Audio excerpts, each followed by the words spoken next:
ইরানের গদি পাল্টাতে গিয়ে ট্রাম্প নিজের গদি হারিয়ে ফেলবেন না তো? ট্রাম্পকে পদত্যাগ করতে হবে না তো? সেরকম আশঙ্কার কথা শোনা যাচ্ছে তো আমেরিকা থেকে। আমেরিকার বিভিন্ন জনমত বলছে যে যদি এই পরিস্থিতি চলতে থাকে, একের পর এক জনপ্রিয়তা হারাচ্ছেন ডোনাল্ড ট্রাম্প এবং এমন এমন সিদ্ধান্ত নিচ্ছেন যেখানে মেক আমেরিকা গ্রেট এগেন বা ম্যাগা, সেই ম্যাগার জায়গায় আমেরিকা ফল করছে, আমেরিকার ভাবমূর্তি নষ্ট হচ্ছে, যুদ্ধের জন্য সারা পৃথিবীতে একটা অসম্ভব ভয়ানক অর্থনৈতিক সংকট তৈরি হয়েছে, সবাই ট্রাম্পকে দায়ী করছেন। তাহলে এবার ট্রাম্পের গদি নড়বড় করছে, ট্রাম্পকে সরে যেতে হবে না তো? ট্রাম্পকে যদি সরে যেতে হয় কোন প্রক্রিয়ায় সরবে? আছে, সে উপায় আছে। এমন নয় যে ট্রাম্প আরও বেশ কিছুদিন ধরে গদিতে থেকে যাবেন। চাইলে এবছর অর্থাৎ 2026-এর নভেম্বরেই ট্রাম্প গদিচ্যুত হতে পারেন, যদি না ড্যামেজ কন্ট্রোল করেন। সেই ড্যামেজ কন্ট্রোল করার চেষ্টা যে ট্রাম্প করছেন না তা নয়, কিন্তু ওই যে এই ইরান যুদ্ধ থেকে একটা এসকেপ রুট খুঁজছেন, কিভাবে ইরান যুদ্ধ থেকে বেরোবেন, কিন্তু না, বেরোতে তো পারছেন না। আসলে ইরানকে যত সহজে পেরে ফেলবেন ভেবেছিলেন, সেটা তো সম্ভব হয়নি। এবার যতদিন ধরে যুদ্ধ চলছে ততদিন হাজার হাজার ডলারের ক্ষতি হয়ে যাচ্ছে, বা বলা ভালো হাজার কোটি ডলারের ক্ষতি হয়ে যাচ্ছে আমেরিকার, যেখান থেকে আমেরিকা বেরোতে তো পারছেই না, বরং তার পাশাপাশি সব বন্ধুদের হারিয়ে ফেলছে। চীনের কাছে গিয়েছিলেন ডোনাল্ড ট্রাম্প, চীন মিষ্টি মুখে সাদর সম্বর্ধনা জানিয়েছে, অভ্যর্থনা করার পরে আবার পাঠিয়েও দিয়েছে, নিটফল জিরো। চীনের কাছে গিয়েছিলেন যে কোনো মতে যদি একটা এসকেপ রুট খোঁজা যায়, অন্তত কিছু লগ্নি ওখানে যদি করা যায়, ইনভেস্টমেন্টের মাধ্যমে মানুষকে বোঝানো যাবে, আমেরিকানদের বোঝানো যাবে যে চীনে গিয়ে তিনি ব্যবসা করে এসেছেন। না, করতে পারেননি। চীন কি বলেছে? চীন বলেছে তাইওয়ানের সঙ্গে আমাদের যা সম্পর্ক সেই সম্পর্ক আমরা বুঝে নেব, মাঝখানে আমেরিকার নাক গলানোর প্রয়োজন নেই। ইরান যুদ্ধ বলেছে হ্যাঁ, ইরান যুদ্ধ আমরা চাই না, কিন্তু শুরুটা করেছিল কারা? আমেরিকাই করেছিল। থামানোর দায়িত্ব আমেরিকার, কিভাবে থামাবে তারা ঠিক করুক। ইরানকে সরাসরি কোনো মদত চীন দেবে না। আসলে চীনের তো লাভ, একদিকে ডলার নামছে আর একদিকে ইউয়ান উঠছে। কেন উঠছে? তারও কারণ আছে, এর পিছনেও যুদ্ধ। সুতরাং নিজেদের সর্বেসর্বা ভেবে আমেরিকা গ্রেট এগেন করতে গিয়ে শেষমেশ দেখা যাচ্ছে চীনের সুবিধা করে দিচ্ছেন Donald Trump. Make America great again. ডলারের পতন, ইউয়ানের উত্থান, এর পিছনে দায়ী ট্রাম্প। শুধু তাই নয়, তার বিরুদ্ধে গুরুতর অভিযোগ আছে আরও। তিনি নাকি যুদ্ধ থেকে পয়সা কামাচ্ছেন, ব্যবসা করছেন। যুদ্ধ যতদিন চলবে ততদিন নাকি তার ফুলে ফেঁপে ওঠার মতো অবস্থা। এক এক করে আসবো সেসবে। তবে ওই কীভাবে ট্রাম্প জামানার পতন হবে বলছিলাম না, হবে, হওয়ার মতো একটা আশঙ্কা বা সম্ভাবনা তৈরি হয়েছে। এই নভেম্বরে 2026-এর নভেম্বরে সেখানে একটা মধ্যবর্তী নির্বাচন হবে আমেরিকার।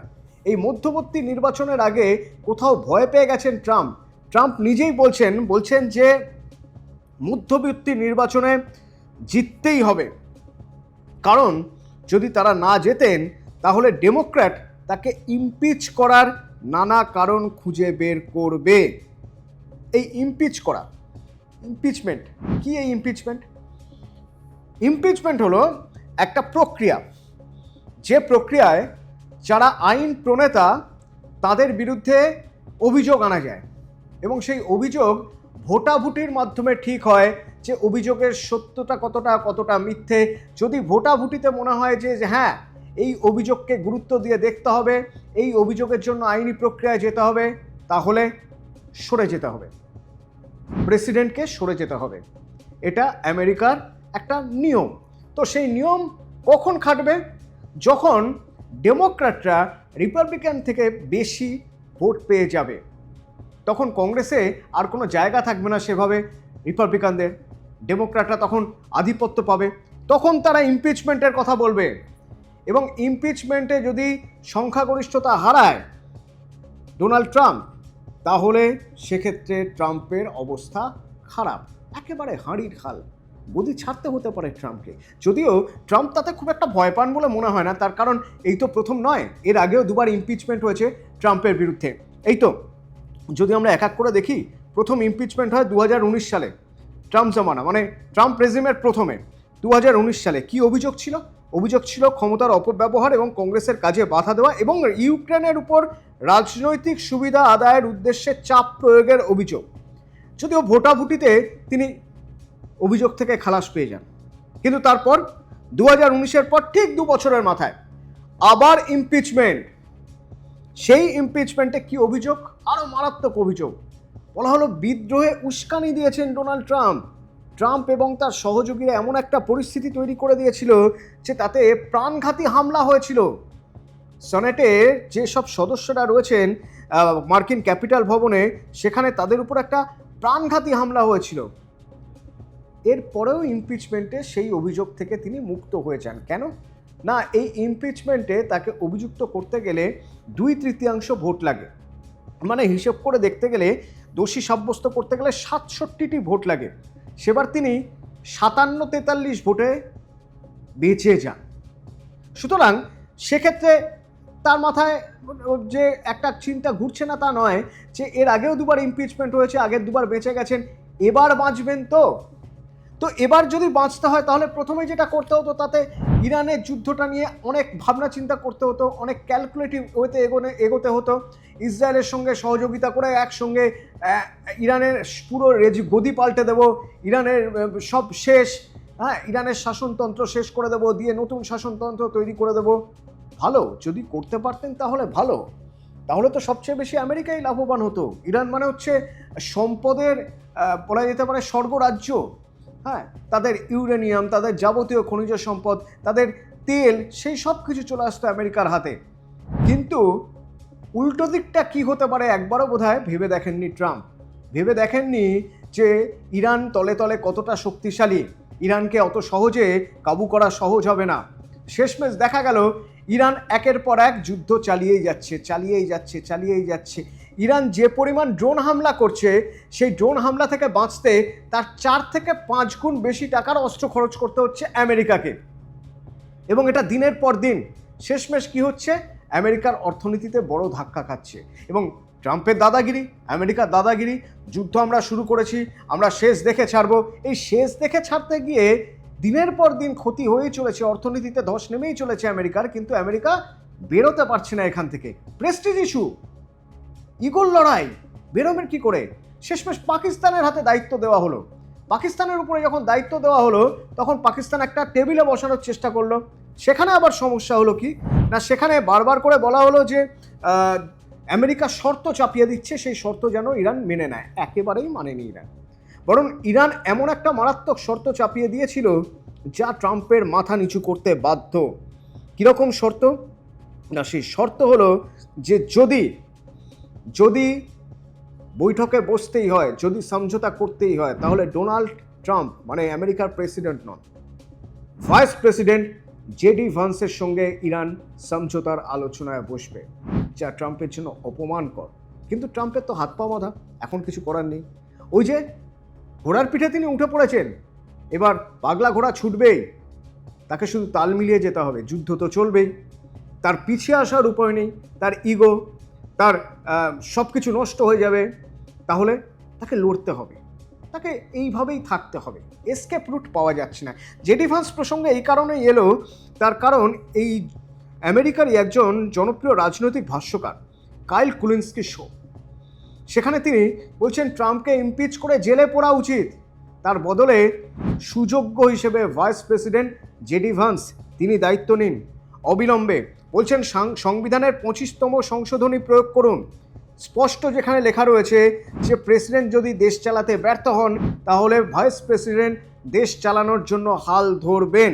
এই জেডি ভান্সের উপর ভরসা করছেন আমেরিকার একাংশের মানুষ, আবার জেডি ভান্সের উপর ভরসা করছে ইরান, মানে বহির্বিশ্ব।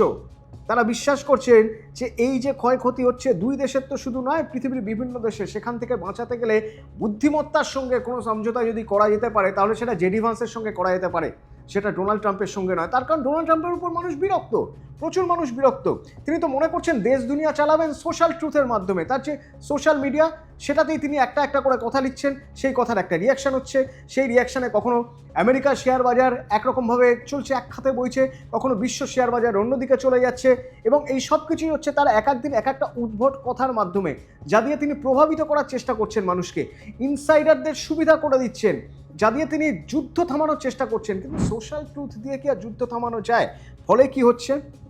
ফলে তার বিরুদ্ধে ভয়ঙ্কর অভিযোগ আসছে, বলা হচ্ছে যুদ্ধটা নাকি তিনি জিইয়ে রাখছেন, জিয়ে রাখছেন তার নিজের ফায়দা লোটার জন্য। কীরকম ফায়দা? মারাত্মক অভিযোগ। বেশ কিছু সোর্স এরকম একটা অভিযোগ তুলছে। কি অভিযোগ তুলছে? বলা হচ্ছে প্রেসিডেন্টের পদ ভাঙিয়ে ট্রাম্প অন্তত $1,400 কোটি কামিয়েছেন। এবং আরেকটা অভিযোগ শুনুন, বলছে ইরান যুদ্ধের মধ্যে ট্রাম্পের 2 ছেলে তাদের একটি ড্রোন কোম্পানিতে প্রচুর বিনিয়োগ করেছে এবং প্রতি মাসে সেই কোম্পানি 10,000-এর বেশি ড্রোন তৈরি করছে এবং মার্কিন সেনাবাহিনীকে নাকি আবার সেইখান থেকেই ড্রোন কেনার বরাদ দেওয়া হয়েছে। মাছের তেলে মাছ ভাজা, প্রফিট ঘরে তুলে নিয়ে যাচ্ছেন ট্রাম্প তার 2 ছেলেকে সঙ্গী করে। এই সব অভিযোগ কারা তুলছে? মার্কিন মিডিয়াই তুলছে। অর্থাৎ আমেরিকার মানুষ নিশ্চয়ই এই কথাগুলো শুনতে চাইছেন, তাই আমেরিকার মিডিয়াও সেই কথাগুলো তুলে ধরছে, তুলে নিয়ে আসছে গোয়েন্দা রিপোর্ট। এখানেই শেষ নয়। এই যে ইরানের সঙ্গে যুদ্ধ, হরমুজ প্রণালী, সেই হরমুজ প্রণালীর উপর দিয়ে আমেরিকার তার সহযোগী দেশের পুরোপুরি পাবন্দি হয়ে গেছে। সেখানে টোল ট্যাক্স দিয়ে যেতে হবে। ইরান এমন একটা পরিস্থিতি তৈরি করে দিয়েছে। উল্টে দেখা যাচ্ছে ইরান চীনকে এখান থেকে যেতে দিচ্ছে, চীনের যাবতীয় জাহাজ যেতে দিচ্ছে হরমুজ প্রণালী দিয়ে। আখেরে লাভ হচ্ছে চীনের তেল নিয়ে, জ্বালানি নিয়ে কোনো সমস্যা হচ্ছে না। এবং সবচেয়ে মারাত্মক জায়গায় যেটা তৈরি হচ্ছে, তাতে ডলার কমছে, ইউয়ান বাড়ছে। তড়িঘড়ি শেষমেশ সেই চীনে যেতে হলো ডোনাল্ড ট্রাম্পকে। আখেরে লাভ হলো না, নিট ফল 0। কারণ বিনিয়োগের ভাড়ারও শূন্য এবং ওখান থেকে কোনো প্রতিশ্রুতি আদায় করেও ফিরতে পারলেন না, যেটা থেকে তিনি ইরানকে চাপ দিতে পারবেন যে চীন তো বলছে তোমার বন্ধু দেশ, এবার যুদ্ধটা থামাও। না, সেরকম কোনো কিছুই হয়নি। এর সঙ্গে মাথায় রাখতে হবে তার বিরুদ্ধে ইমপিচমেন্টের কথা, এই 3য়বার ইমপিচমেন্টের কথা দেশের মধ্যে থেকেই প্রথম উঠেছিল কবে? যখন ভেনেজুয়েলার প্রেসিডেন্টকে রাতারাতি তার শোবার ঘর থেকে টেনে হিঁচড়ে নিয়ে চলে এসেছিলেন, যুদ্ধাপরাধী বানিয়েছিলেন তাকে, বলেছিলেন ড্রাগ পেডলার। এবং অন্যান্য যে বন্ধু দেশগুলো রয়েছে আমেরিকা, সেই বন্ধু দেশগুলোর উপর একের পর এক এমন তাদের রাষ্ট্রনায়কদের বিরুদ্ধে এমন অভিযোগ এনেছিলেন যা অপমানকর, অবমাননাকর। গ্রিনল্যান্ড কিনতে চেয়েছিলেন। তখন থেকেই ট্রাম্পের বিরুদ্ধে আস্তে আস্তে অনাস্থা প্রকাশ করছেন কিছু মানুষ, কিছু রাজনীতিবিদ আমেরিকানই। ভুলে গেলে চলবে না, এর সঙ্গে রয়েছে এপস্টিন ফাইল। যে এপস্টিন ফাইলে নাকি নাম রয়েছে ডোনাল্ড ট্রাম্পের এবং যে এপস্টিন ফাইল থেকে তিনি নিজের যাবতীয় কুকর্ম সরানোর জন্য প্রভাব খাটাচ্ছেন বলে অভিযোগ। এই এপস্টিন ফাইলের পাশাপাশি ভেনেজুয়েলা কেস এবং ইরানের যুদ্ধ না থামাতে পারা ভয়ঙ্কর ব্যাকফায়ার হয়ে যাচ্ছে সর্বেসর্বা ডোনাল্ড ট্রাম্পের জন্য। অপেক্ষা এবার নভেম্বরের। তড়িঘড়ি যুদ্ধ থামানোর চেষ্টা একটা করবেন নাকি ডোনাল্ড ট্রাম্প? যদি করেন তাতে হয়তো কিছুটা হলেও লাভ হবে, আর যদি না পারেন তাহলে শেষমেশ নভেম্বরে ইমপিচমেন্ট তো হবেই। তারপর গদি থাকবে কি? যত সময় এগোবে আরও হয়তো স্পষ্ট হবে।